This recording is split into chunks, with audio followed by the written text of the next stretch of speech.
Bonjour à vous qui me rejoignez aujourd'hui. Tout d'abord, sachez que pour utiliser JavaScript, il est nécessaire d'avoir d'abord un apprentissage du HTML. Si vous ne savez pas ce qu'est le HTML, je vous conseille de ne pas aller plus loin dans cette vidéo, car sans cela, il ne vous servira pas à grand chose. L'apprentissage des feuilles de style est aussi conseillé si vous souhaitez obtenir de JavaScript un résultat optimal.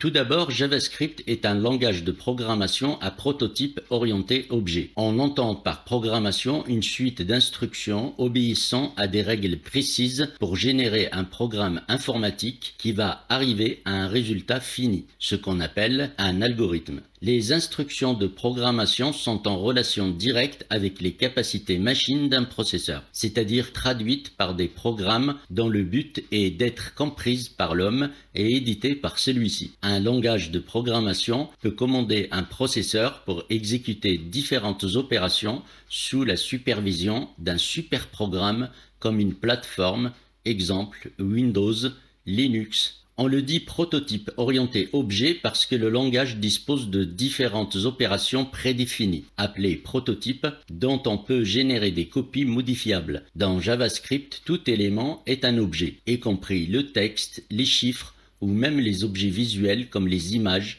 les vidéos, les sons. Chaque objet JavaScript est représenté sous forme de tableau qui contient toutes ses propriétés, ses méthodes et ses événements. Le JavaScript utilise le même mode de fonctionnement que le HTML, c'est-à-dire des objets sous forme de nœuds dont l'accès se fait par le parent de chacun. Le parent le plus haut étant la fenêtre du navigateur ou l'écran, mais pour une utilisation limitée à cause de la sécurité mise en place pour protéger les utilisateurs. Le JavaScript étant un langage complet, utilise tout ce qu'un programme de ce type peut utiliser, c'est-à-dire réserver des emplacements mémoire, exécuter des instructions, refléter le résultat visuellement dans la zone d'affichage. Où peut-on éditer un script JavaScript? Comme je l'ai dit au début, si vous ne connaissez pas le HTML, vous feriez mieux d'aller d'abord l'apprendre, car sans ça, JavaScript ne vous servira à rien. JavaScript peut être intégré directement dans le corps du document body ou la section aide du document HTML. Le script peut également être édité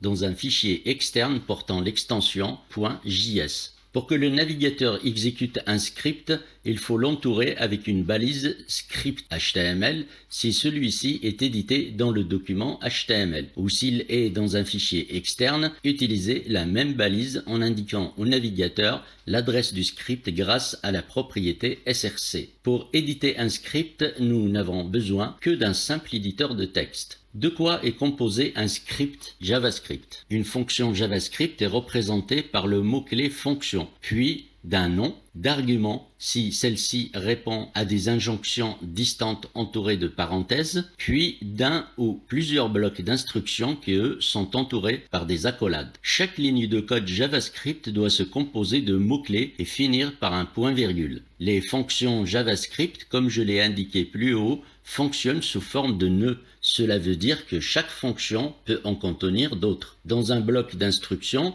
le mot-clé tease peut être utilisé pour faire référence à cette fonction. C'est quoi un bloc d'instructions? C'est une suite d'opérations conditionnelles qui permet de guider le processeur pour exécuter une opération. Dans un bloc d'instructions, on peut utiliser tous les mots-clés mis à disposition par JavaScript pour arriver au résultat souhaité. Nous verrons cela dans les cours. Qu'est-ce qu'un espace mémoire en JavaScript? Tout d'abord, il faut bien faire la différence entre espace de stockage définitif et espace de stockage provisoire, ce qu'on appelle RAM. JavaScript n'utilise que la RAM, c'est-à-dire l'espace électronique de l'ordinateur ou du smartphone qui permet de garder provisoirement des données le temps d'exécution ou le temps que la fenêtre du navigateur reste ouverte. C'est l'espace de travail. JavaScript utilise deux types de stockage avec deux mots-clés différents. Const, qui permet de stocker des valeurs invariables, c'est-à-dire qui ne changent pas. En général, ce mot est utilisé dans un script global et pré-rempli avec des valeurs connues. On les utilise pour ne pas répéter à chaque fois la saisie. Var, qui permet de stocker des valeurs variables. On l'utilise pour enregistrer des résultats à réutiliser, soit en global, local ou encore dans les blocs d'instructions. Dans les dernières versions de JavaScript a été ajouté un nouveau mot-clé let qui permet de stocker des variables dans les blocs d'instructions. Let ne doit jamais être utilisé ailleurs que dans des blocs d'instructions les plus bas. Il faut bien faire la différence entre les trois noms pour faire de bons programmes. Quelle est la relation entre JavaScript et la page HTML? La relation entre les deux interfaces est réalisée par ce qu'on appelle le DOM. C'est le modèle de l'interface de programmation des documents HTML et XML. Cette interface permet de relier le HTML mais aussi les CSS. Si vous regardez bien vos balises HTML, chacune dispose d'un nom et diverses propriétés. Dans le DOM, chaque balise est représentée également par des mots-clés qui permettent d'accéder aux documents HTML. Dans l'interface DOM, chaque élément est représenté par un prototype HTML document via un tableau contenant toutes ses propriétés HTML, CSS ainsi que ses événements et méthodes. La majorité des objets HTML du DOM ont des événements comme n'importe quelle application dont le chargement, le déchargement ainsi que les événements d'interaction avec l'utilisateur. Quant aux méthodes, elles permettent l'accès aux objets HTML. Ainsi, depuis JavaScript, on peut créer des objets HTML, les modifier, les animer, les déplacer, etc. On peut également savoir depuis JavaScript si l'utilisateur a cliqué sur un élément, s'il a rempli un champ, etc. JavaScript peut aussi accéder aux frames, aux fenêtres et même à l'écran. Prêt à apprendre JavaScript? Alors, n'oublie pas de t'abonner, de mettre un like sur cette vidéo pour avoir la possibilité de suivre mes cours. Merci pour votre visualisation et vous dis à bientôt.